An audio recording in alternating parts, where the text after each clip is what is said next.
قدر الحق على لساني وافتح علي وعلى الحاضرين فتوح العارفين حضرة النبي محمد صلى الله عليه وسلم وآله وصحبه وذريته وذريته أهل بيته إخوانه وسائر الأنبياء والمرسلين وآلهم وأصحابهم أجمعين الخلفاء الراشدين سادتنا أبي بكر وعمر وعثمان وعلي وأزواج رسول الله طاهرة الأمهات المؤمنين سيدتنا خديجة الكبرى وعائشة الرضا خصوصا سيدتنا فاطمة الزهراء وسيدنا الإمام حسن وسيدنا حسين وذريتهم أجمعين سيدنا محمد العباس رضي الله عنهم أجمعين وغيب أصحاب النوبة وإلى رجال غيب أصحاب النوبة وإلى رئيسهم وإلى حضرة الله بليا نبي الله بليا بالملك كنيته أبو العباس رقاب وحدر وأخيه نبي الله إلياس نبي الله موسى وهارون عليهم الصلاة والسلام وراء التابعين وتبع التابعين والأئمة الأربعة المجتهدين والعلماء العاملين والفقهاء المحدثين السادة الصوفية والمحققين والشهداء والصالحين والملائكة المقربين والكاربين والأرواح خصوصا منهم سيد الإمام المحاجر الله محمد بن عيسى سيد الفقيه المقدم محمد بن علي بعالبي والإمام أبو حسن الأشعري والإمام أبو موسى الأشعري والإمام أبو منصور الماتريدي والإمام عارف بالله أبي عبد الله محمد بن يوسف السانوسي الحسني ثم الأرواح الشيخ الإمام الشافعي حنبلي مالكي حنفي رضي الله عنهم أجمعين حجة الإسلام أبي حامد بن محمد الغادر الآتوسي ثم الشيخ الإمام الشيخ عبد القادر الجيلاني ثم كتب مولانا الحبيب محمد بن علي مولى الدويلة وابنه القارن الثاني الشيخ عبد الرحمن بن محمد السقاف الإمام كتب مولانا الحبيب عمر مخدار بكر سكرا وابنه مولانا الحبيب علي بكر سكرا مولانا الحبيب عبد الله بن بكر عيد وابنه الإمام كتب مولانا الحبيب بكر بن عبد الله علي إدريس الأدني ثم إلى الشيخ عمر بمخر مع الشيخ معروف بجمال ثم للشيخ من فخر الوجود الشيخ أبي بكر بن سالم وأخي بن سالم مولانا الحبيب محمد بن محمد الهبشي سيد بن سعيد مولانا الحبيب عبد الرحمن بن محمد الجفري مال العار الشيخ مولانا الحبيب يوسف بن عبد الحسني ثم إلى قبل الأنفاس مولانا الحبيب عمر بن عبد الرحمن العطاس والشيخ علي بن عبد الله بارس قطب الإرشاد وغث العباد والبلاد مولانا الحبيب عبد الله بن علي بن محمد الحداد صاحب راتب وعلامة الدنيا لمن كتب مولانا عبد الرحمن الله فقير لمن كتب مولانا عمر الشاطري وابن لمن كتب مولانا الله الشاطري ومولانا الحبيب سالم الشاطري وحسن الشاطري ولمن كتب مولانا الحبيب حسن الشاطري كتب مولانا الحبيب محمد الكب قلب التريم والدلع عليه سيد عبد الرحمن الدباعي الحسني الشيخ جعفر بازنجي كتب مولانا الحبيب علي بن محمد الحبسي سيد سمد الدرر وابن لمن مولانا الحبيب كتب مولانا الحبيب ولمن كتب مولانا الحبيب علي بن بكر الفقيه صاحب مولد محمود كتب مولانا الحبيب عبد الله بن أدري شهاب ابنه مولانا حبيب علي عينة الله شهاب كتب مولانا حبيب بكر بن عمر بن يحيى بن كتب مولانا حبيب بكر بن محمد السقاف ابنه مولانا حبيب السقاف بن أبي بكر السقاف كتب مولانا حبيب جعفر بن سخن السقاف ثم إلى الإمام الحبر الحافظ المسرد كتب مولانا حبيب الكتب سنة مولانا عبد القادر بن أحمد بالفقيه ونجره شيخنا عمر بيروه سيد الوالد سماة الأستاذ الإمام الحافظ المسند الكتب الدكتور سيدنا مولانا الحبيب عبد الله بن عبد القادر بن أحمد بالفقيه عنهم ورضي الله عنهم وصوله ما فرحما وصوله ما فرحما ذا الفقيه ثم إلى الشيخ وعبيدة الشيخ أرميا الشيخ الشيخ سعد بن أرميا خصوصا إلى الإمام ثم إلى الشيخ محمد الرشاد البنجري شيخ مولانا أبو الصمد الفلمباني خصوصا إلى الإمام ثم خصوصا إلى الإمام سيدنا مولانا حبيب عثمان بن عبد الله بن عقيل بن يحيى خاصة صاحب صفات 20 مفتي بتاوي وأصوله وفروعه والمنتسبين إليه ثم الأرواح كافة الأقطاب وأوتاد وبدال وأهل النقبة وأهل الدرق وكافة الأولياء أهل الذنبل والشبايك الباكي والمعلى والفريد والبدور وكافة الأولياء على أجمعين من مشارق الأرض مغاربها برها بهها بأن الله قدس أرواحهم في الجنة ويدعو علينا وينفعنا أولادنا بناتنا زريتنا زوجاتنا أخينا أخونا أحبنا أهل جرتنا أهل قريتنا من أحسن إلينا ولمن أوصانا أو توصانا بدعاء ولجميع المسلمين والمسلمات والمؤمنين والمؤمنات والحاضرين والحاضرات والغائبين والغائبات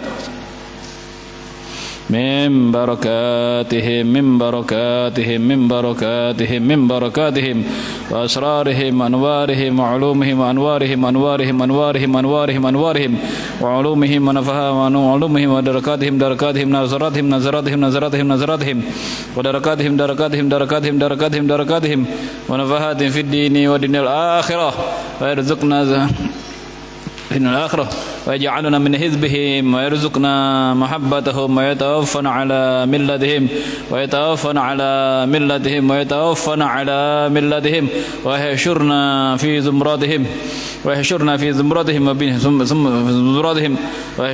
زمراتهم ثم الأرواح وبثم الأرواح والدينا ووالديكم خاصة وجداتكم وأمواتكم ومشايخنا وأموات المسلمين أجمعين. Sebutkan masing-masing perguruan kita yang sudah meninggal, kuitan kita yang sudah meninggal, dan sanak famili kita yang sudah meninggal. Sebutakan di dalam hati masing-masing. Karena kita kirim hadiah Fatihah seberataan. Daruhi sadilwadil. Min syarif amin amin.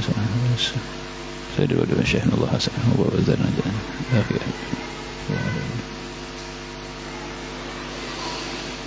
ووالدينا ووالديكم خاصة ومشايخنا ومشايخكم وخالتنا خالتكم وجداتكم وعماتكم وأمات المسلمين عامة أن الله تغشاهم برحمة والمغفرة ورضوان ورفع درجة عليين شهداء صالحين وبنية أن الله يغفر ذنوبنا وذنوب آبائنا وأمهاتنا ومشايخنا وأولادنا وبناتنا وزوجنا أحبائنا والمسلمين أجمعين والذنوب الكبائر والصغائر تبنا إلى الله توبة نصوحة من ترك الصلاة ومن تقصير فيها تبنا إلى الله توبة نصوحة من ترك الزكاة ومن تقصير فيها تبنا إلى الله توبة نصوحة من ظلم وظلم الخلق تبنا إلى الله توبة نصوحة من جميع المعاصي والذنوب صغيرها وكبيرها ظاهرها وباطنها قولا وفعلا سرا وجهرا واغفر ذنوبنا استر عيوبنا شف قلوبنا واقضي حوائجنا من حوائجنا وحوائج الآخرة ويرزقنا رزقا حلالا طيبا واسعا مباركا علما نافعا رزقا حسيا ومعنوية وذرية صالحة ذكورا علماء عاملين راشخين في علمي واليقين وبجاه طه الأمين ويرزقنا حبك وحب من أحبك وحب من يكرم حبك واجعل حبك أحب إلينا من الماء البريد ويرزقنا لذة النظر إلى وجهك الكريم المسوق إلى اللقاء وبنية أن الله ينور قلوبنا أرواحنا بنور معرفتك ومحبتك وتحيي أجسامنا وجوارحنا بنور عبادتك ولزوم طاعتك ودوام خدمتك وأن ترزقنا حسن القيام بحقك وتملأ يدينا من طيب رزقك وتشملنا بخفي رأفك وتملكنا زمان أنفسنا حتى أقودها إلى ما في رضاك ونل القرب منك وطهرنا من دنس المخالفات والغفلات والشهوات وآتنا رحمة من عندك وعلمنا من لدنك علما وهب لنا حكمة وحكمة وعافنا يا رب من سخطك وغضبك وجميع أنواع بلائك وفدنا فدهم وفدنا أولادنا وبناتنا وزريتنا وزوجاتنا أخي وحب أنا المسلمين أجمعين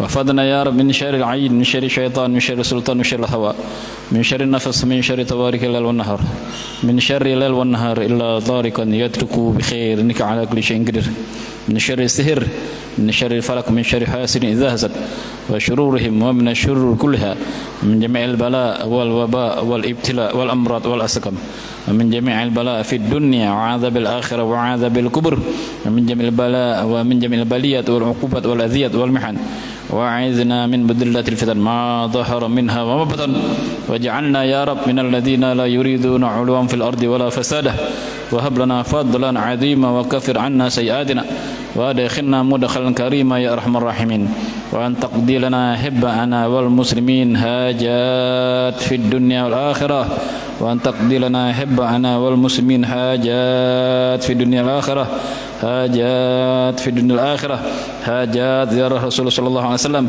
حاجات رأى النبي صلى الله عليه وسلم يقظة أو من قبل الموت حاجات حسن الخاتمة عند الموت حاجاتنا كثير حاجاتنا كثير حاجاتنا كثير وأنت عالم بها بصير وخبير وتعجل لنا بالمطالب وتبلغنا جميع المقاصد والآمال إنك على كل شيء قدير وبإجابة الجدير وبنية الله الفتوح والمنوح ورسوه وتوبة النصوح وصلاح الجسد وصلاح الأرواح وصلاح الحال وصلاح الظاهر الباطن وصلاح القلوب والقوالب وحصول على كل مطالب بجاه سيدنا محمد وسن الإمام علي بن أبي طالب وكافة أهله اللضاجب وأصحاب ذوي المناكب على هذه النية وكل نية صالحة جامعا كاملا شاملا خير الدين الآخرة وزيرة ومحبة وعلى من رجالنا أسلم الصالح لما كتب مولانا نحبي عبد الله بن عبد القادر بن أحمد بالفقيه وعلى منا ونبينا في أمته وإلى حضرة النبي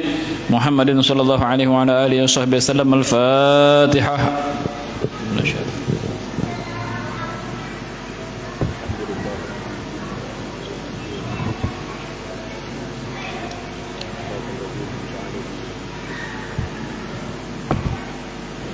غير المغضوب عليهم ولا الضالين آمين يا رب العالمين.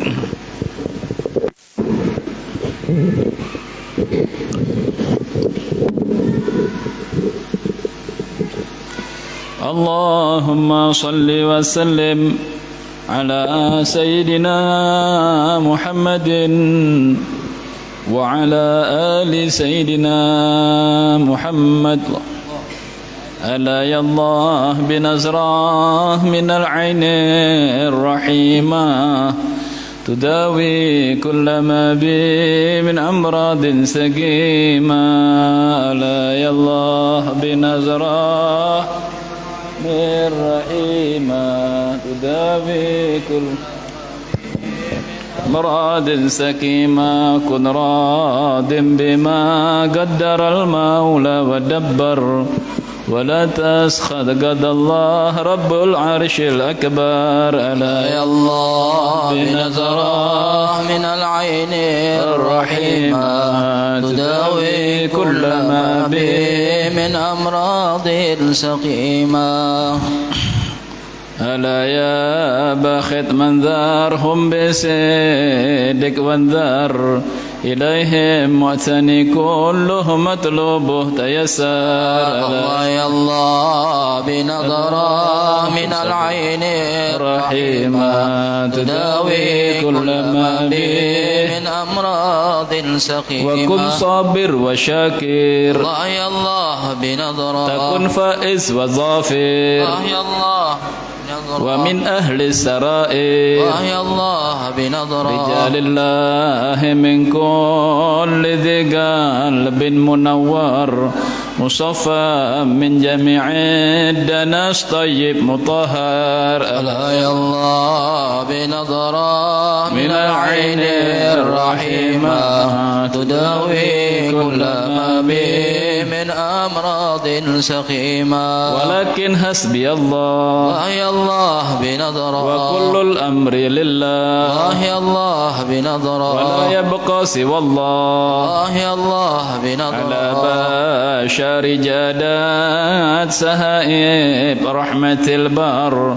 وحيوهم بروح رضا ربي وبشر. ألا يا الله بنظرة من العين الرحيمة تداوي كل ما به من أمراض سقيمة. منازل غير سادة يا الله بنظرة لكل الناس قادة يا الله بنظرة محبتهم سعادة يا الله بنظرة ورؤيتهم إجابة يا الله بنظرة وذكرهم إجابة يا الله بنظرة ورؤيتهم عبادة يا الله بنظرة وذكرهم إجابة يا الله بنظرة. ألا يا باخذ من ذارهم بصدق والذار إليهم محسن كله مطلوبه تيسر. ألا يا الله بنظرة من العين الرحيمة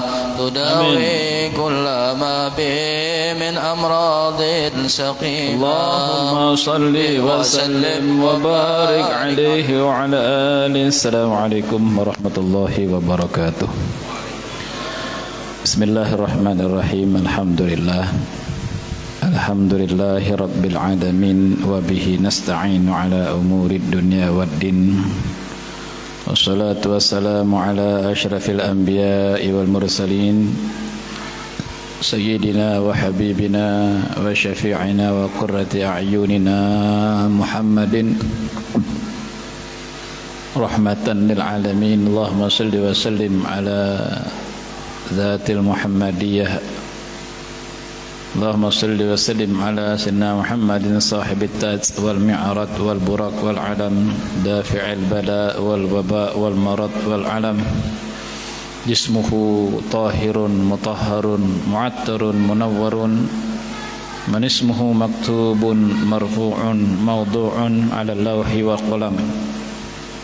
شمس الضحى بدر الدجى نور الهدى مصباح الظلام، أبي القاسم سيد الكونين وأشرف الثقلين سيدنا ومولانا محمد صلى الله عليه وسلم سيد العرب والعجم، نبي الحرمين محبوب عند رب المشرقين والمغربين. فيا أيها المشتاقون إلى رؤية جماله صلوا عليه وسلموا تسليما. اللهم صل صلاة كاملة سلاما تاما على سيدنا محمد الذي تنحل به العقد وتنفرج به الكرب وتقضى به الحوائج وتنال به الروائب وحسن الخواتم ويستسقى الغمام بوجهه الكريم وعلى آله وصحبه في كل لمحة ونفس بعدد كل معلوم له. Alhamdulillah, puji syukur kehadirat Allah Subhanahu wa taala atas segala limpahan nikmat dan rahmatnya yang telah diberikan kepada kita, nikmat iman, nikmat Islam, nikmat kawa mengamalkan ibadah, nikmat kawa menghadiri majlis-majlis ilmu, nikmat mendapatkan ilmu, nikmat kawa menjauhi apa yang dilarang oleh Allah. Semua nikmat yang sangat banyak, yang mulai dari ujung rambut sampai ujung kuku kita, mulai kita di dalam perut sampai kita lahir sampai sekarang ini, kada terhitung lagi jumlahnya, dan kada ada satu makhluk pun yang mampu menghitungnya. Semua nikmat-nikmat tersebut berkat dari taufik hidayah dan pertolongan Allah. Nikmat Islam gratis, cuma mengucap 2 kalimat syahadat sudah menjadi Islam. Nikmat iman tidak gratis, harus dengan usaha. Maka dari itu sebab masuknya orang ke dalam neraka, maka dari itu sebab masuknya orang ke dalam surga dan selamat daripada neraka itu dengan sebab iman. Iman tidak gratis. Iman harus dengan usaha. Kalau Islam gratis. Ada yang langsung lahir Islam, ada yang Islam cuma mengucapkan syahadat, enggak bayar. Tapi kalau iman tidak pakai bayar, iman bukan pakai uang, tapi pakai usaha untuk belajar mengerti tentang iman. Belajar apa? Belajar tauhid, bukan tasawuf, bukan fikih, bukan. Tasawuf dan fikih juga wajib kita belajar, beda babnya masing-masing. Kalau fikih tentang ibadah, amaliyat ibadah tentang wajib, sunnah, haram, makruh, mubah, yang membatalkan, yang menjadikan sunnah, ya, yang menjadikan wajib, yang menjadikan haram. Tasawuf berhati-hati, ya, di dalam perbuatan, baik berhati-hati di dalam hati, harus bersih dari sifat iri, dengki, hasud, ujub, sombong, takabur, sum'ah, wa zikrah. Nah, ini harus bersih hati. Itu tasawuf. Tauhid untuk beriman kepada Allah.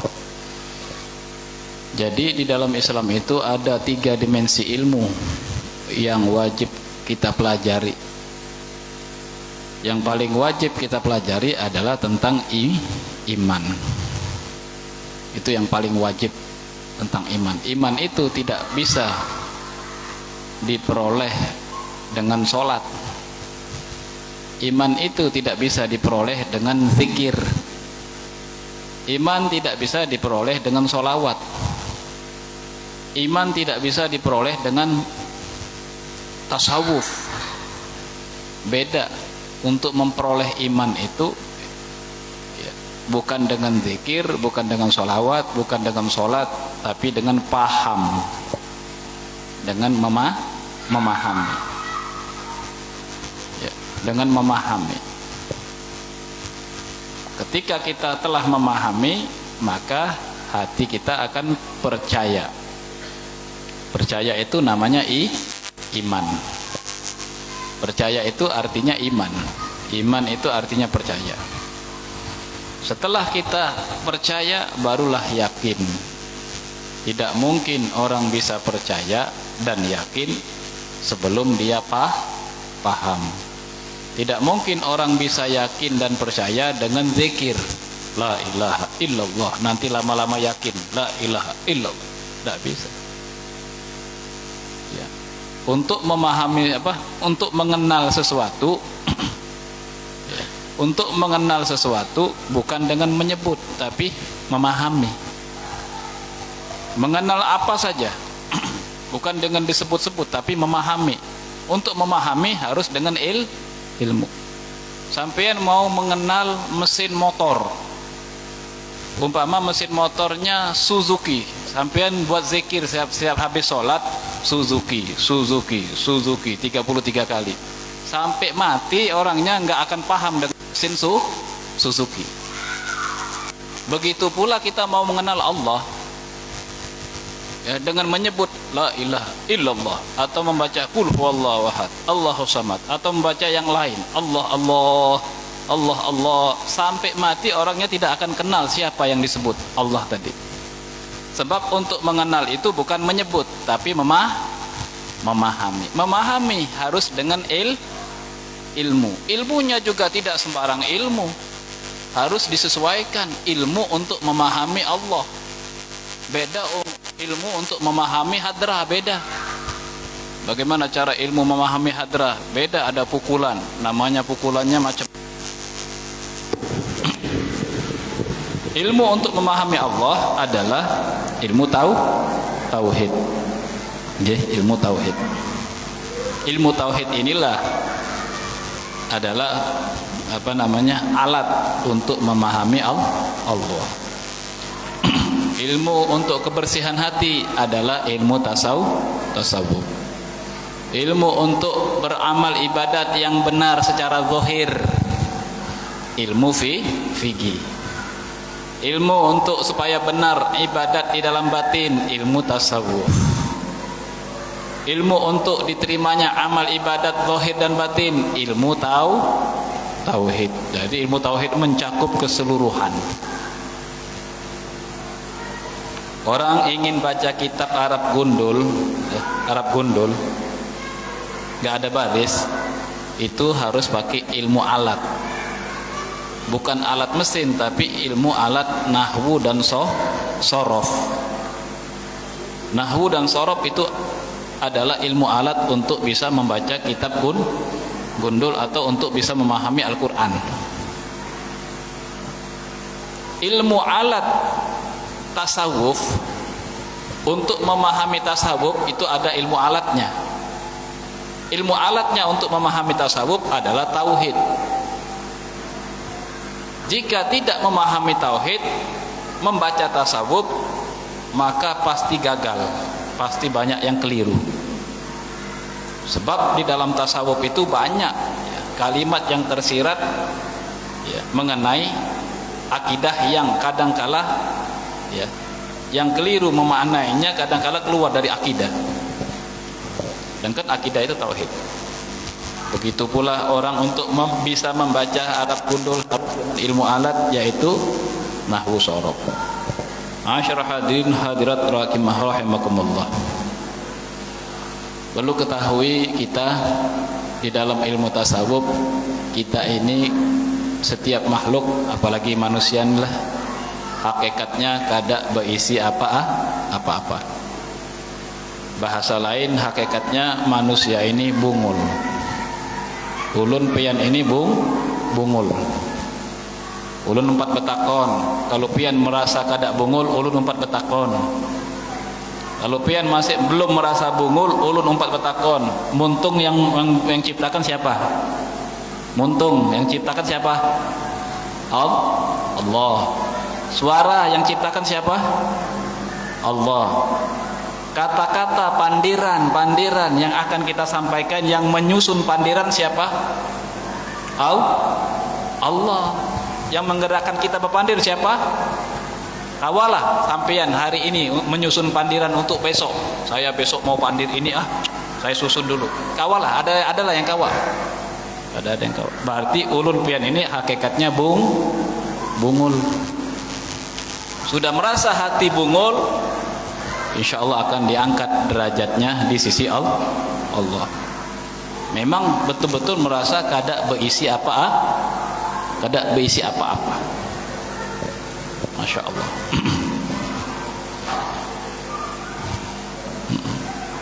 Jadi kalau sudah merasa kada berisi apa-apa, hilanglah sifat riya, hilanglah sifat sombong, hilanglah sifat takabur, hilanglah sifat hasud, hilanglah sifat jadi menjadi orang yang rendah diri, ya, menganggap diri sama orang itu sama aja. Jadi lawas-lawas kita ini melihat orang nih sama-sama ketawa, kita ini aslinya bungul ya, iya bungul, akhirnya ketawa sendiri ya.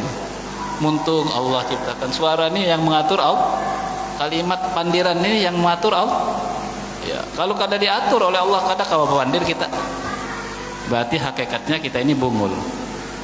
Nah, ilmu Allah titipkan lawan salah satu seseorang guru, ya. Kemudian Allah Ta'ala gerakkan guru tadi untuk menyampaikan ilmu. Hakikatnya guru tadi bungul. Amun kada digerakkan oleh Allah Ta'ala, kada kawa menyampaikan, kada kawa.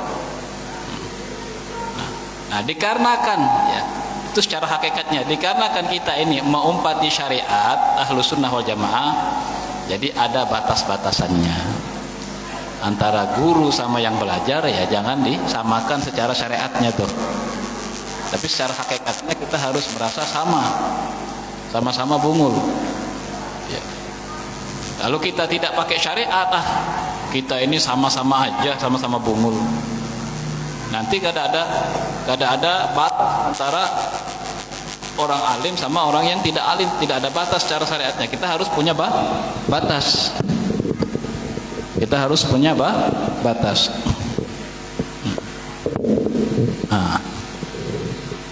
Ya, kita harus punya batas. Itu secara syariatnya. Mudah-mudahan ulun pian seberata anak cucu kita yang sudah lahir maupun yang belum lahir diberikan kepahaman ilmu oleh Allah SWT, ilmu zahir dan ilmu batin. Amin ya rabbal alamin. Kita lanjutkan pelajaran kita di halaman berapa? Ada yang ingat kah?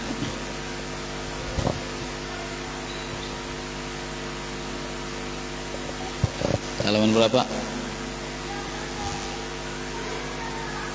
Halaman 2 di baris Islam. Adapun ilmu pengetahuan. Kemarin kita sudah membahas tentang rukun Islam. Yang pertama itu syahadat. Tapi rukun Islam pertama itu bukan mengucap, tapi memahami. Kalau mengucap siapapun bisa. Jangankan manusia, burung beo pun juga bisa.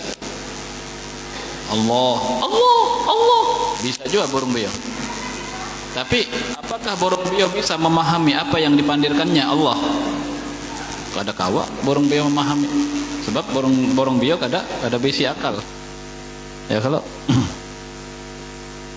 jadi kita yang punya akal ya, bisa memahami kalau kita belajar. Jadi untuk memahami rukun Islam pertama itu mengetahui makna dua kalimat bukan mengucapkan kalimat syahadat.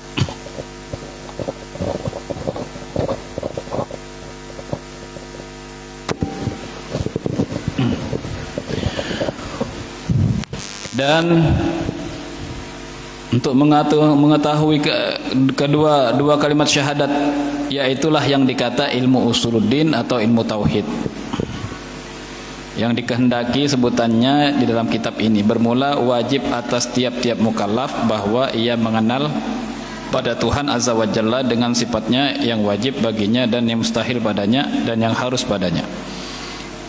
Demikian pula yang wajib bagi segala Rasul alaihi salatu wassalam, dan yang mustahil dan yang harus bagi, sebagaimana akan nanti tersebut ya, bahwa sekalian itu masuk pada makna kalimat dua kalimat syahadat, masuk pada makna dua kalimat syahadat. Berarti yang dimaksud makna dua kalimat syahadat itu adalah wujud, qidam, baqa, mukhalafatul hadis, qiyamut ta'ala bi nafsihi, wahdaniyat, qudrat, iradat, ilmu, hayat, sama, basar, kalam, terus sampai 20. Yang mustahilnya dan perkara yang jaiznya. Kemudian satu lagi, makna kedua kalimat syahadat itu adalah memahami sifat yang wajib bagi Rasul, memahami sifat yang mustahil bagi Rasul, memahami perkara yang jaiz bagi Rasul. Wuqu'ul a'radil basyariyati lahum la tuaddi ila naqsin fi maratibihimul adiyah. Memahami sifat Allah dan sifat Rasul berarti sudah memahami makna dua kalimat syahadat. Kebalikannya, jika kita belum memahami sifat Allah dan sifat Rasul, berarti kita belum memahami makna dua kalimat syahadat. Akibatnya, jika kita belum memahami dua kalimat syahadat, makna dua kalimat syahadat, berarti kita belum menerapkan rukun Islam yang pertama. Sedangkan rukun Islam yang pertama yaitu mengetahui makna dua kalimat syahadat. Bukan pemindahan bahasa.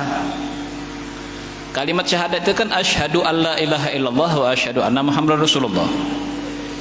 Dipindahkan dengan bahasa Indonesia, aku bersaksi tiada Tuhan selain Allah, dan aku bersaksi bahwasannya Nabi Muhammad itu adalah utusan Allah. Itu bukan makna. Itu cuma pengalihan bahasa, pemindahan bahasa. Dijelaskan di dalam sini makna dua kalimat syahadat itu memahami sifat-sifat Allah dan sifat-sifat Rasul.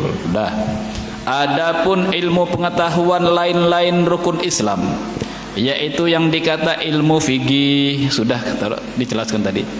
Maka wajib pula atas tiap-tiap mukallaf bahwa mengetahui akan ilmu segala yang wajib atasnya, seumpama sembahyang, puasa, wajib, sunnah, haram, makruh, mubah, ya, zakat, haji, ya.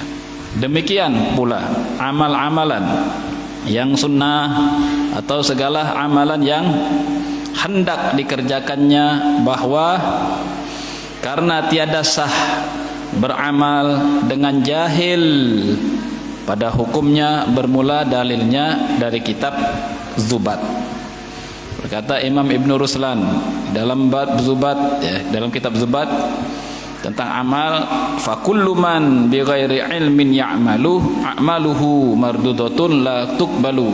Artinya tiap-tiap orang yang beramal dengan tiada ilmu, maka amalnya itu dibalikakan padanya, yakni tiada dikabulakannya jua adanya.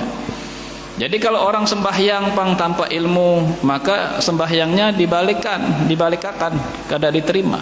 Puasa tanpa ilmu dibalikakan. Bertauhid tanpa ilmu dibalikakan. Bertasawuf tanpa ilmu dibalikakan.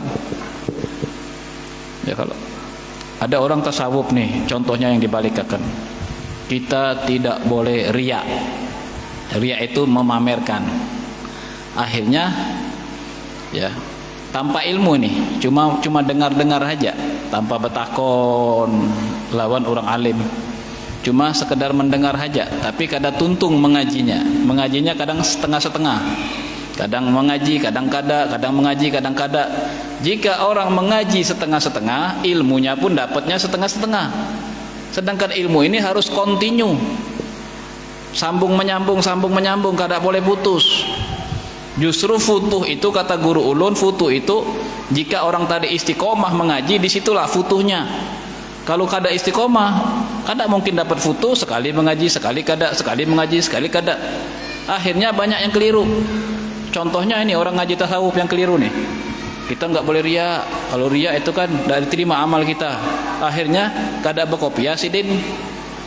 Karena takut riya. Kada berkopiah sembahyang. Kenapa kada berkopiah? Takut riya. Justru orang kada berkopiah sembahyang itu justru riya. Sebab apa? Sebab takut melaksanakan perintah sunnah. Takut melaksanakan perintah itu riya. Riya itu ada dua. Satu, pamer dilihat orang supaya orang melihat, dan satu, ingin melakukan ibadat baik yang wajib maupun sunnah, takut dinilai orang. Sedangkan kita ibadat ini bukan mau minta dinilai, ya, bukan minta dinilai orang. Jalankan aja yang wajib, jalankan yang sunnah, jalankan. Kayak itu aja. Jadi ada orang ini kadang-kadang cuma mendengar akhirnya sembahyang kada pakai berkopiah. Kenapa? Nanti takut riya. Justru tidak berkopiah itu riya. Ya, karena dia takut karena ya, riya itu ada dua. Satu, karena dinilai orang, ya. Kedua, takut karena minta dinilai orang, ya. Kedua, takut dinilai orang. Minta dinilai dan takut dinilai. Kalau sudah perkara wajib, nggak usah takut. Ada lagi di daerah lain itu nggak mau pakai kopiah putih, padahal putih itu sunnah.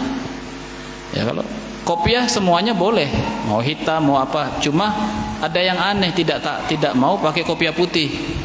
Di Jawa sana, di Jawa. Saya tanya kenapa? Takut disangka haji. Nggak ada hubungannya orang haji kopiah putih, kopiah hitam sama aja. Nggak ada hubungannya. Nah, itu gara-gara belajar tanpa pengetahuan tanpa ilmu. Tauhid pulang, masalah tauhid contohnya yang orang bertauhid tapi tidak berilmu.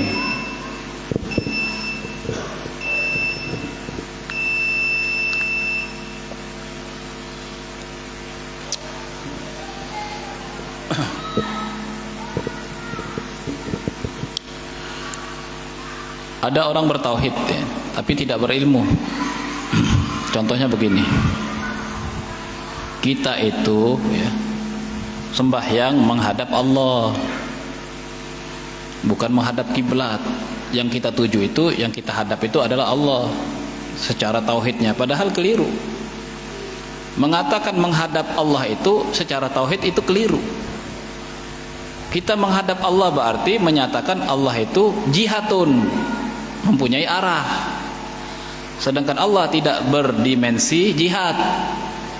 Allah Ta'ala tidak berdimensi arah. Jika kita mengatakan kita sembahyang itu menghadap Allah, salah. Seolah-olah kita mengatakan Allah itu berarah, ada arahnya.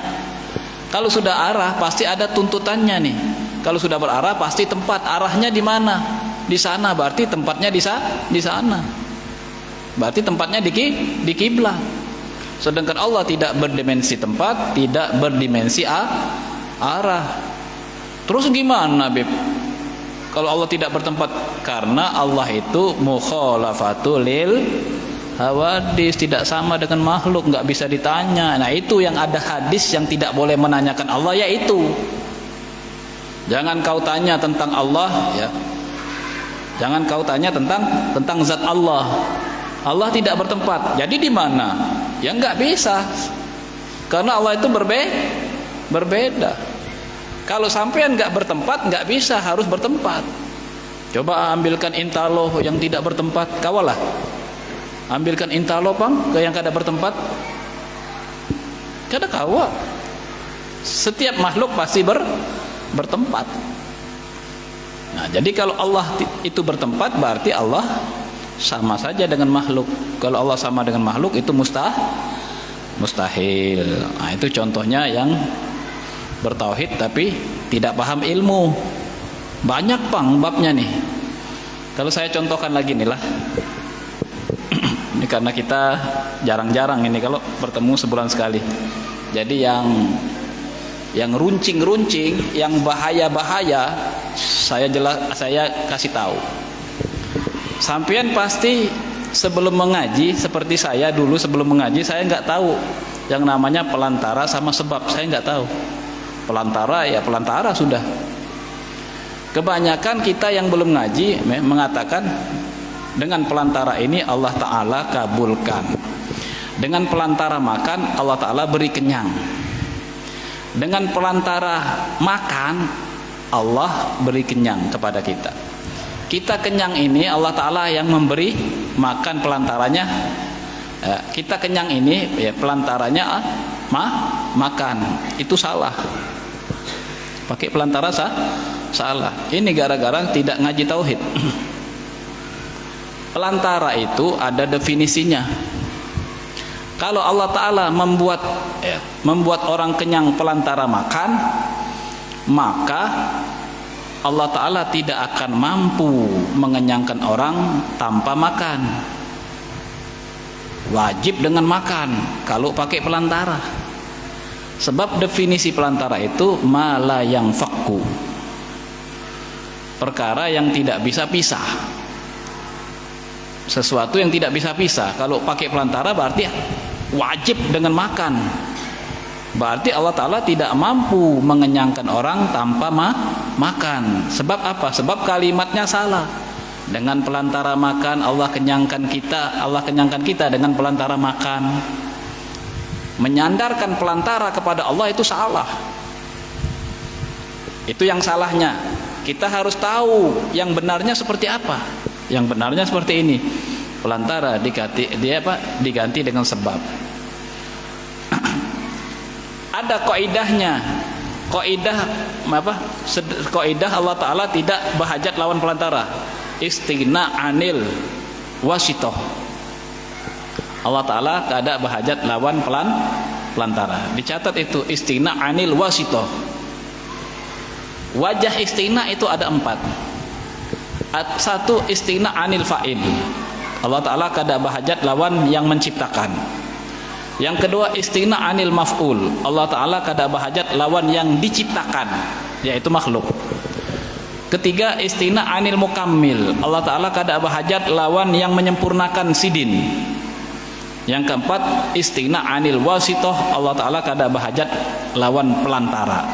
Jadi kalau ada orang berpandir dengan pelantara makan Allah kenyangkan kita, itu salah. Berarti Allah berhajat lawan pelantara. Berarti tidak istighna Allah, berarti iftikor. Itu yang salahnya. Yang benarnya adalah pakai sebab. Ya, sebab makan, maka kita kenyang. Allah Ta'ala mengenyangkan kita dengan sebab makan.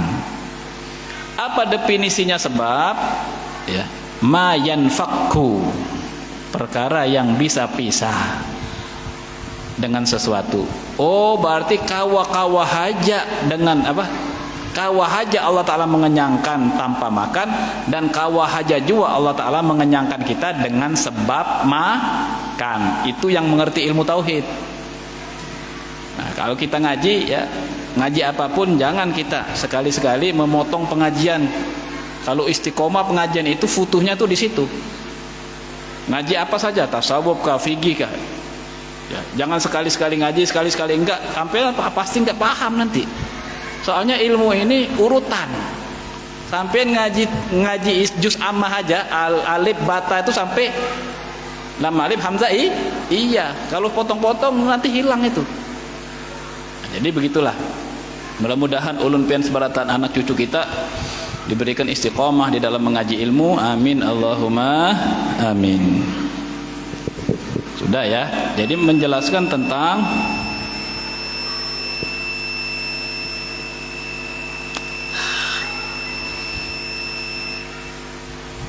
Wa kullu man bi ghairi ilmin a'maluhu mardudatun la tuqbalu. Setiap orang yang beramal tanpa didasari dengan ilmu, setiap orang yang bertauhid tanpa didasari dengan ilmu, setiap orang yang sembahyang tanpa didasari dengan ilmu, setiap orang yang bertasawuf tanpa didasari dengan ilmu, a'maluhu mardudatun la tuqbalu. Semua amal-amalnya dibalikakan, tidak diterima oleh Allah. Contohnya yang fikih, yang tanpa ilmu, orang sembahyang kada berwudu, atau orang sembahyang belum masuk waktu, sholat berdahulu, mau cepat-cepat jar, ya, kada paham, maka ditolak. Atau umpama sebentar lagi bulan puasa nih, ya, karena dia beranggapan, ya, azan itu semua sama, jadi zuhur azan makan dia. Kenapa sampean buka? Kan sudah azan, itu zuhur. Oh, kok kan azannya sama dengan maghrib? Nah, itu gara-garanya nggak paham. Azan memang sama, tapi waktunya beda, bos. Iya, belum maghrib. Sudah.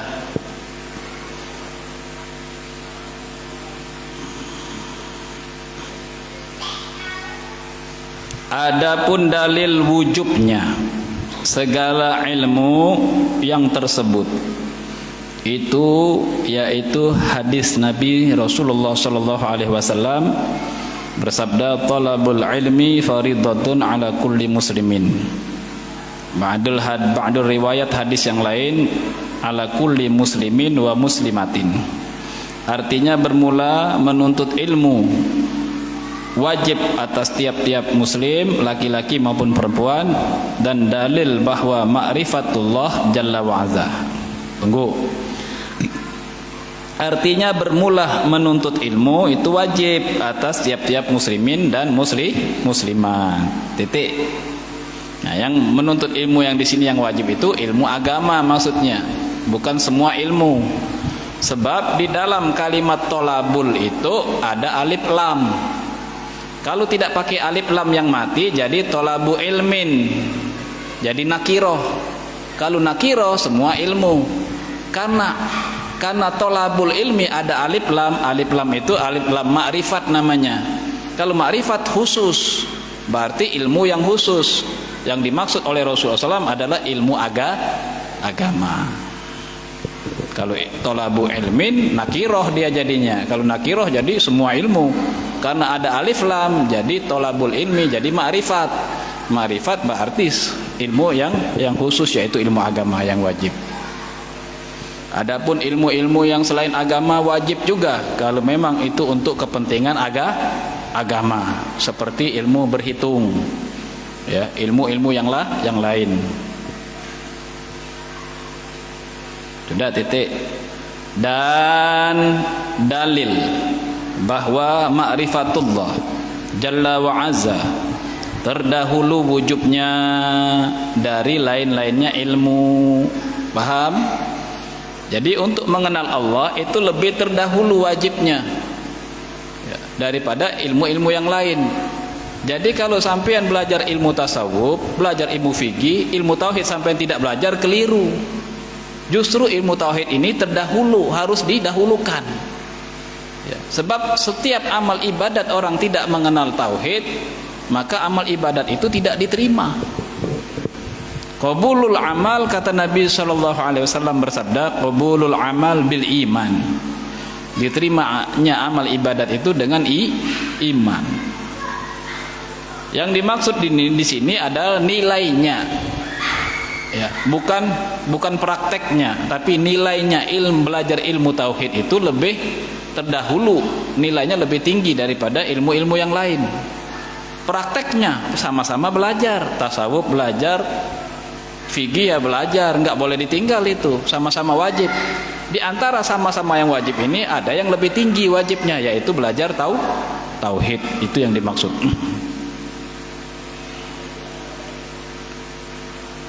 Penjelasannya, dalilnya yaitu dari lain-lain ilmu, yaitu dalilnya dari kitab Zubat yang ditulis oleh Imam Ibn Ruslan, mengatakan awwalu wajibin alal insani ma'rifatul ilahi bistiqoni. Artinya yang pertama, yang permulaan wajib atas manusia laki-laki maupun perempuan. Apa yang permulaan yang wajib atas laki-laki perempuan? Yaitu ma'rifatullah, mengenal Allah dengan yakin. Dengan yakin. Nah, sampean jangan keliru ya, menganggap makrifat ini seperti ada orang yang menyalahgunakan kalimat makrifat itu seperti orang yang sudah hebat sekali. Bukan. Makrifat itu ringan saja kalimatnya. Bahasa Arab makrifat artinya mengenal. Mengenal siapa? Mengenal Allah. Bukan artinya makrifat itu orang sudah hebat, sudah bikin ayunan di atas awan, oh punya rumah di atas awan, itu orang makrifat itu. Bukan. Itu kadang ada orang menyalahgunakan itu. Ada lagi orang yang menganggap makrifat itu kalau sudah ibadat, zikir, dia tarabang, sajadahnya tarabang. Itu makrifat itu berarti. Bukan, makrifat itu artinya mengenal Allah. Rugi kita kalau ibadat tidak mengenal siapa yang kita sembah. Rugi kita. Siapa yang kita tuju? Kalau umpama kita punya tujuan yaitu Allah tapi nggak paham dengan Allah, rugi besar lagi, bisa syirik kita. Iya, bisa syirik kita. Semua ibadat itu zahir dan batin itu ada ilmunya. Jangan pakai akal-akalan. Akal itu ada ilmunya, ilmu akal namanya. Kalau akal tidak punya ilmu, maka akal-akalan. Nabi Muhammad SAW bersabda, ya, memberikan satu ancaman, mani atasama bi'aqlihi ay bila syari'atin dhalla. Barang siapa yang berpegang dengan akal-akalan, ya, tanpa didasari dengan ilmu syariat yang benar, baik syariat fikih maupun syariat tauhid, syar'i usul yaitu tauhid, wa huwa dhalla, maka dia tersesat. Tauhid itu syariat juga. Namanya syar'i usul. Catat sampean, syariat itu ada dua. Ya, syar'i itu ada dua, syar'i furu', syar'i usul. Syar'i furu' itu fikih, syar'i usul itu adalah tauhid. Barang siapa yang pakai akal-akalan tanpa didasari dengan syariat, yaitu syar'i usul dan syar'i furu', maka dhalla, maka dia akan tersesat. Pertama kali yang wajib atas manusia laki-laki maupun perempuan, kata Imam Ibnu Ruslan di dalam kitab Zubat, apa yang wajib? Yaitu mengenal Allah, ma'rifat kepada Allah. Ma'rifat tidak cukup, kemudian disambung lagi dengan ya yakin. Ma'rifat tidak cukup, harus dengan yakin. Ma'rifat dan yakin nanti akan dijelaskan di atas. Dan dari kitab ya, Khutbah lil Habib Tahir bin Husain, terangkan oleh Al-Imam Al-Habib Tahir bin Husain. Ini biasanya bin Husain Habib Tahir ini tidak Tahir bin Husain. Ini bin Tahir kalau nggak salah, ini bin Tahir ini. Yang mengarang kitab Sulab Taufik itu Abdullah bin Tahir, Abdullah bin Husain bin Tahir. Ya.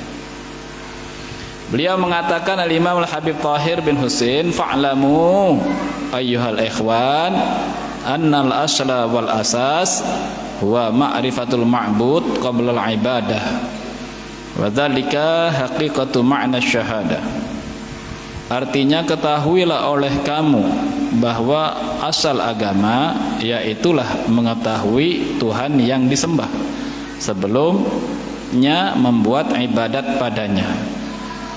Dan adalah pengetahuan itu hakikat makna kalimat syahadat. Itu arti letterleknya kita muradkan, ya, artinya kita muradkan. Fa'lamu ayyuhal ikhwan, ketahuilah wahai saudara-saudariku muslimin muslimat. Apa yang harus diketahui? Annal asla wal asas, sesungguhnya pokok dasar agama Islam huwa ma'rifatul ma'bud. Ingat ya, pokok agama Islam itu mengenal yang dia sembah. Jangan asal sembahyang aja, jangan asal menyembah aja, jangan asal puasa saja. Kita harus mengenal huwa ma'rifatul ma'bud, mengenal yang dia sembah qoblal ibadah, sebelum dia membuat ibadat. Wa dzalika ai huwa ma'rifatul ma'bud, wa dzalika ai huwa ma'rifatul ma'bud. Adapun mengenal yang disembah, hakikatu makna syahadah, itulah hakikat makna dari syahadat. Jadi hakikat makna syahadat itu mengenal yang kita sembah. Sedangkan makna syahadat itu adalah sifat-sifat Allah, mengenal sifat-sifat Allah, ya, dan mengenal sifat-sifat Rasul, itu adalah hakikat daripada makna syahadat. Ya, kalau kita sudah mengenal sifat-sifat Allah, berarti kita sudah mengenal siapa yang kita sembah.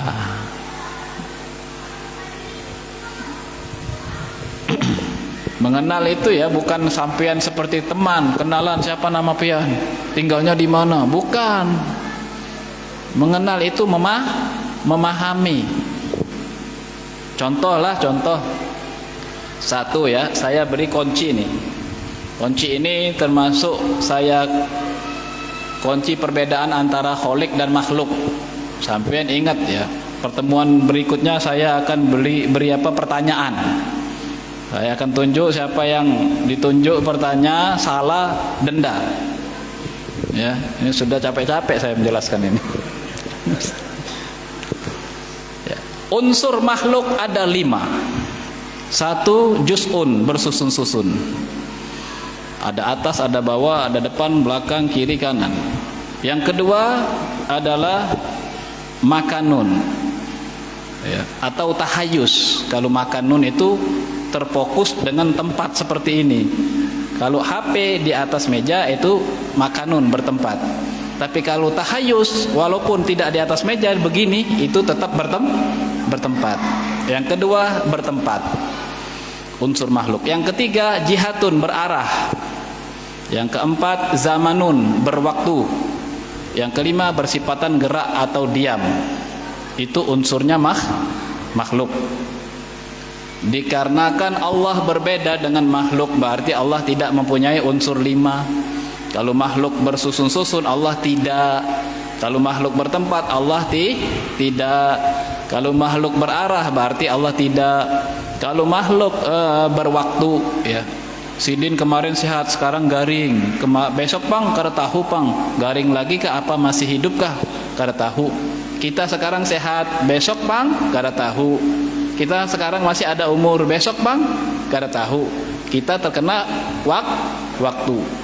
Kalau makhluk terkena waktu, berarti Allah tidak terkena waktu. Kada ada Allah kemarin, Allah sekarang, Allah kaina, kada ada. Jadi bahasanya harus diluruskan kalau sampai sudah mengaji tauhid. Ya, jangan kena bapadah kena Allah mengabulkan hajat kita, amin. Kena ya Allah, jangan. Allah kada ada kaina. Allah tidak berkaitan dengan waktu, kada ada Allah kaina. Kalau Allah kaina berarti Allah terkena waktu, salah lagi itu. Di dalam tauhid salah besar itu, mengkaitkan Allah dengan waktu. Kaina kita, mudahan kaina Allah mengabulkan hajat kita, mudahan kaina Allah Ta'ala mengampuni kita. Jangan, salah. Ujar Allah Ta'ala, syirik ikam ini malahan. Bukan tambahku ampuni, tambahku masukkan ke dalam neraka, syirik. Menyamakan Allah dengan makhluk berwaktu. Menyamakan Allah itu bukan cuma zat saja, tapi termasuk waktu juga. Kalau makhluk itu mempunyai unsur gerak atau diam, sedangkan Allah tidak bergerak, tidak diam. Ada orang umpat betakon, kayak apa ya kalau Allah tidak gerak, tidak diam? Maulah langit dan bumi ini kayak apa cara maulahnya?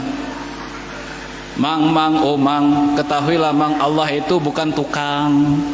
Mang, oh mang, Allah Ta'ala itu bukan orang yang maulah wadai. Kalau maulah wadai harusnya diaduk.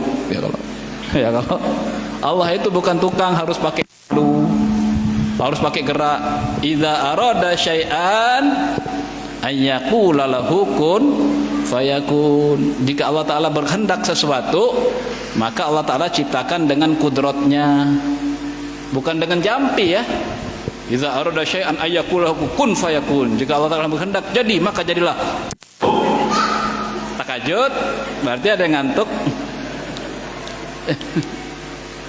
Bukan kayak itu Allah Ta'ala menghendaki sesuatu.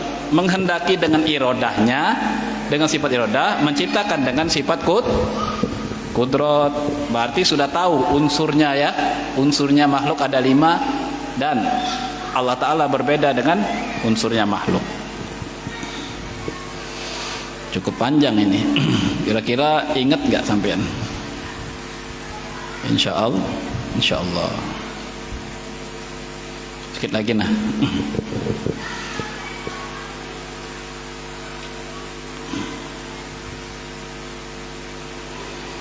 Dan adalah pengetahuan itu hakikat makna kalimat syahadat.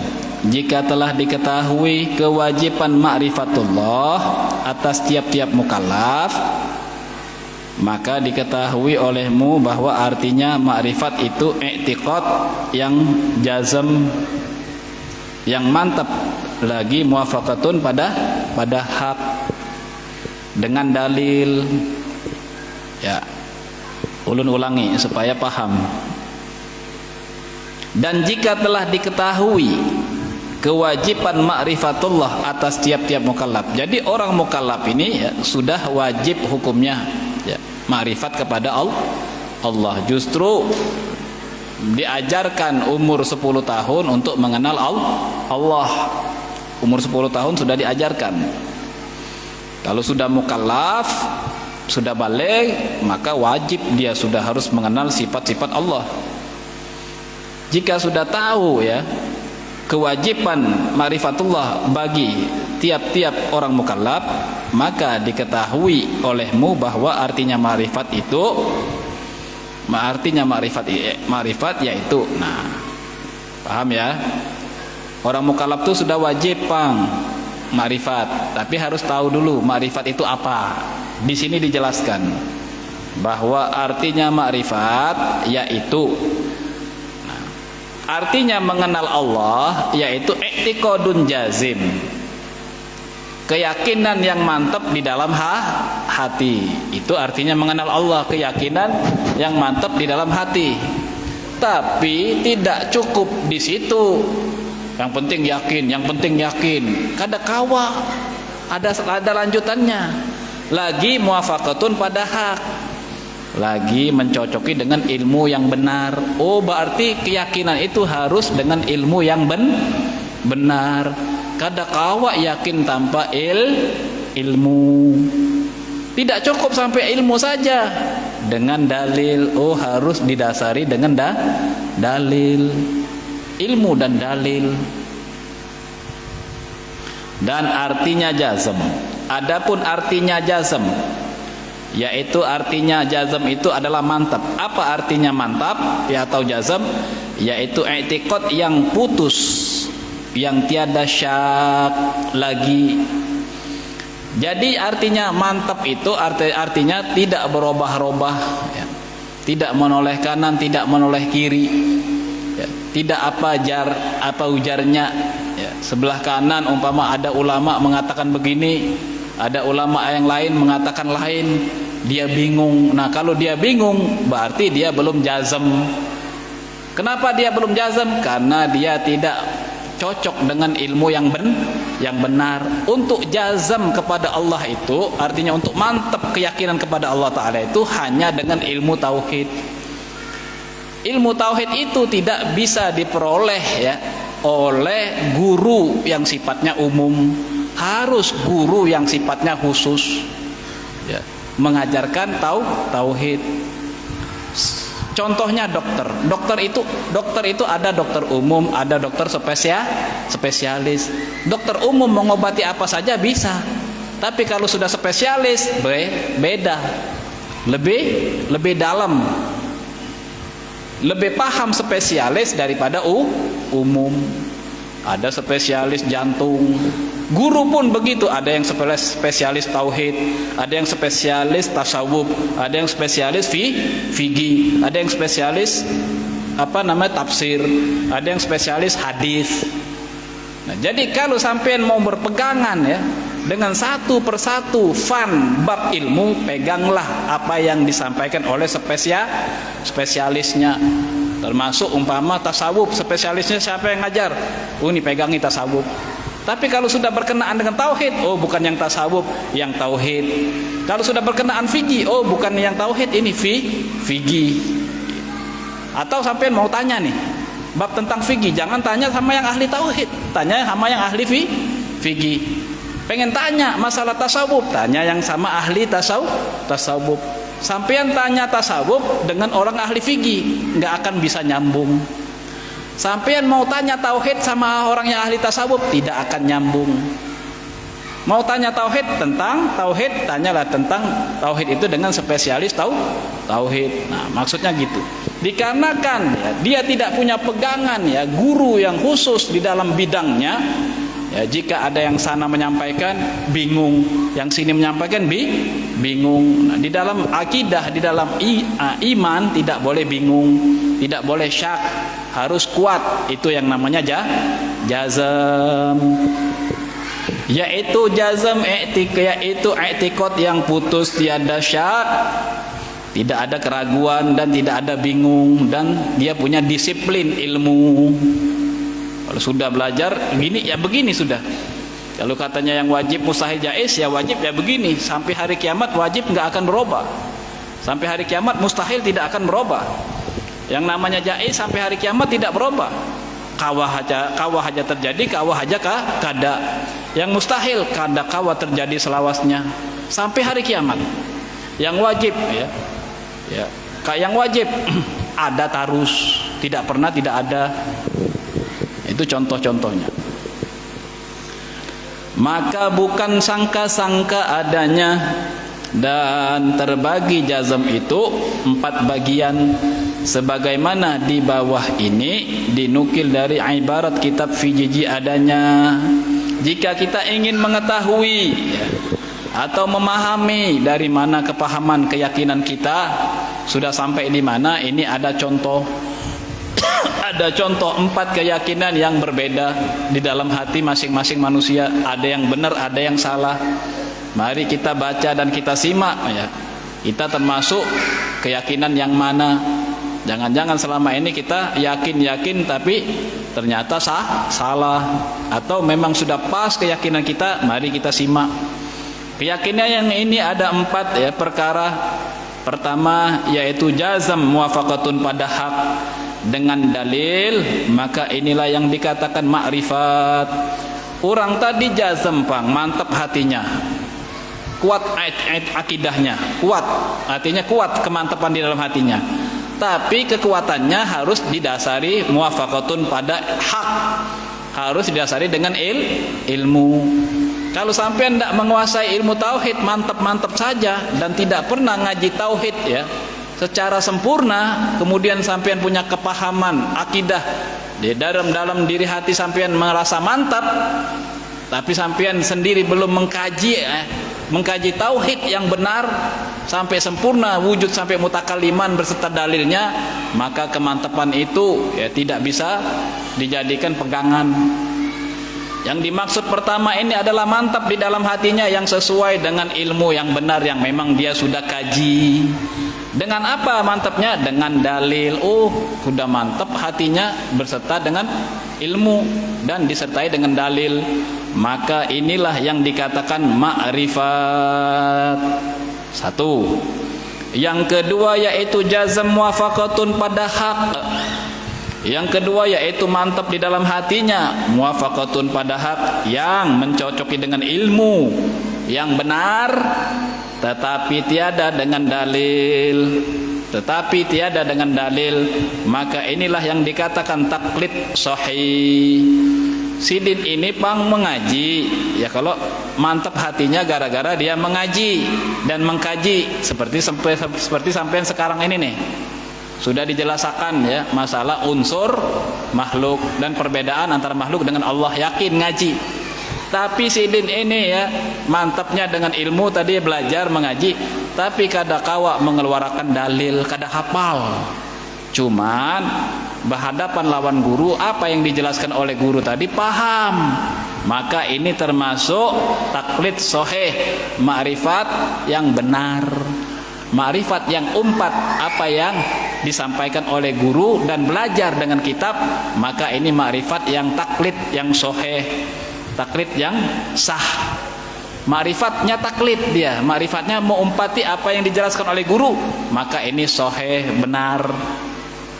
Walaupun Sidin tadi kada mampu berdalil, kada hafal dalilnya, tapi apa yang disampaikan guru nih, Habib tadi menyampaikan ini paham aja, ingat aja, maka itu sudah cukup. Yang ketiga yaitu jazam tiada muwafaqatun pada hak dengan dalil, maka inilah yang dikata jahil murakkab. Yang ketiga yaitu jazam, mantap aja Sidin hatinya, tapi tiada muwafaqatun pada hak, tapi kada ada ilmunya yang benar, kada ada ilmu, mantap tanpa ilmu, tapi dengan dalil, tapi berdalil, kada paham ilmu tapi berdalil, maka ini yang dikatakan dengan jahil murakkab. Ya, jahil murakkab, bungul kuadrat, bungul 2 kali, bungul memadahkan pulang. Ini namanya jahil murakkab. Jahil yang selamat, bungul yang selamat itu ada seperti ulun dan sampean. Ya, bungul yang selamat yaitu hendak hakun mengaji. Bungul hakun mengaji dipadahkan guru nurut, maka bungulnya kita bungul yang selamat, itu namanya jahil basit. Kalau jahil murakkab ini ngalih, kada paham Sidin tapi berdalil. Nah ini jahil murakkab, bungul ngul 2 kali bungulnya, kada paham tapi menjelaskan. Pang umpat betakon, ulun mau ke Tumbang Juto ke lewat mana Pang? Lewat Batu Licin. Lewat Batu Licin kayaknya tembus Kota Baru, nyebrang naik kapal pian. Kada paham tapi berdalil. Tersesat jadinya, orang Sidin sesat, orang juga ikut sesat. Yang keempat yaitu jazam tiada muwafaqatun pada hak.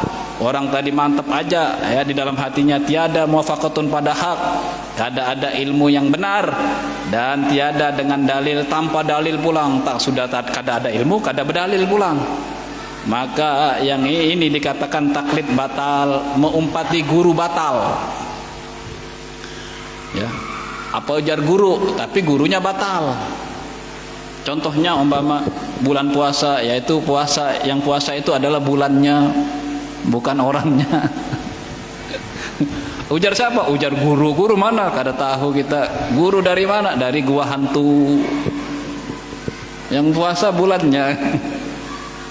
Salat itu cukup ingat saja tanpa ada gerakan. Ujar siapa? Ujar guru. Tanpa ditakbir, kada usah ingat saja, maka itu salat tamat salat. Nah itulah, ada orang yang meyakini sesuatu tanpa ilmu, tanpa dalil. Tanpa ilmu, tanpa dalil, maka dia mau umpat-umpatan. Iman kepada Allah kada boleh umpat-umpatan. Iman kepada Allah tidak boleh ikut-ikutan. Ikut boleh asalkan duduk ngaji dengan kitab, boleh ikut apa yang disampaikan oleh guru. Tapi kalau nggak ngaji sama sekali, nggak tahu kitabnya, nggak ngaji, cuma dengar sana dengar sini, maka itu termasuk taklid batal. Taklid yang soheh seperti sekarang ini, sama-sama ngaji, sama-sama duduk, sama-sama buka kitab, ada yang menjelaskan.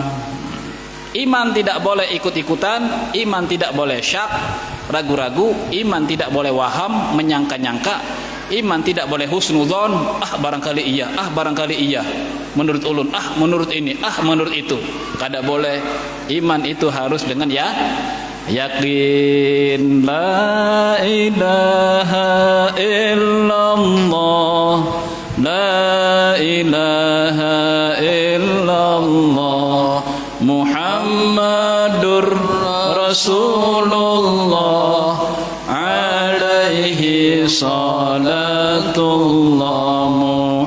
Muhammadun wajibun siddiqi wal amanah, Muhammadun wajibun tablighi wal fatanah, Muhammadun mustahil kidzibi wal khiyanah, Muhammadun muhalun kitmani wal balada. La ilaha illallah, la ilaha illallah, Muhammadur Rasulullah, alaihi صلاة الله. بسم الله الرحمن الرحيم. اللهم نور بالكتاب بصري واشرح به صدري واستعمل به بدني وأترك به لساني وقوي به جناني وأسرع به فهمي بحولك وقوتك فإنه لا حول ولا قوة إلا بك يا أرحم الراحمين. يا ربنا اعترفنا بأننا وأننا أسرفنا على لظى أشرفنا فتب علينا توبة واغسل لكل حوبة واستر لنا العورات وآمن الروعات واغفر لوالدينا ربي ومولودينا والأهل والإخوان وسائر الخلان وكل